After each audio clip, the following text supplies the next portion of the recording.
deal with it. Well, let's hear it from the expert. We have with us on the broadcast Professor Joachim de Vries, who's a chair at the department at the University of Amsterdam. He's the associate professor at UVA. He's with us on the show.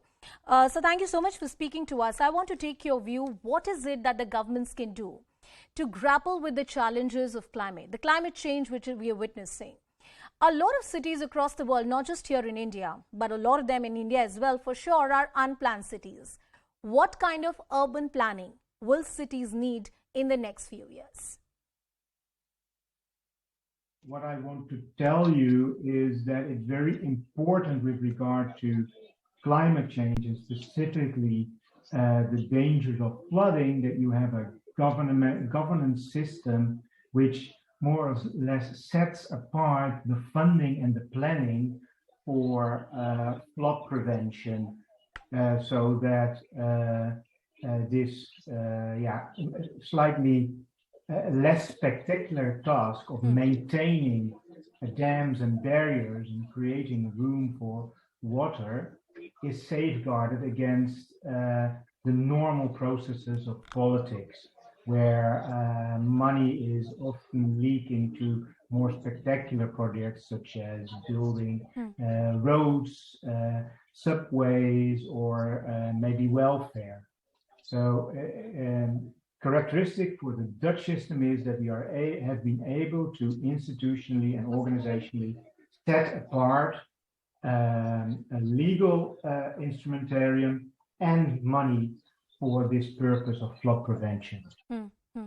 You're saying invest in less spectacular project. What is a less spectacular project?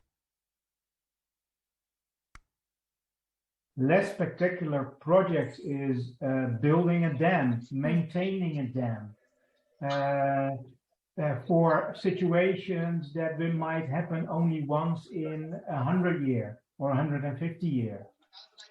Those kinds of events are easily exchanged for needs that are experienced more directly, such as traffic or housing shortage. Well, sir, here's also the story of Indian cities. A city like Bengaluru, which has filled ponds and lakes.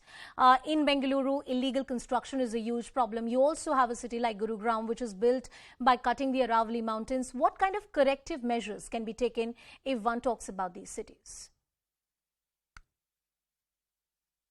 There are two things. Rectifying the situation in these large cities will take a long time.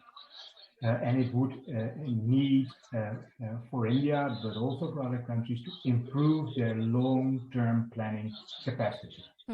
But the emergency situations take place now. So you should also think about what small adjustments you can make to cities in the case they will be flooded. I think it is realistic to say that in many cities of the world, will be a regular event. And to be fair, it's not just a problem for the Indian cities, but also for world-class cities in Europe and America. We've seen those images. What are the challenges that we'll witness on the climate change front, even for big and planned cities across the world? Of course, the precise challenges to cities vary across the globe depending on their climatal zone. But in general, it will become wetter, more water, danger of flooding, flash floods on the one hand, and on the other hand, it will become hotter. Cities, even in India, will become even hotter. And we see that in Western Europe this summer, for example. Cities will become extremely hot, and that will be a big problem in the next decade. In both cases, greening cities, creating more green spaces, trees, the ability to buffer water is a key strategy to fight both extremes. All right, Professor, thank you so much for giving us your time and joining us on the broadcast. I appreciate you joining us on the show. We're also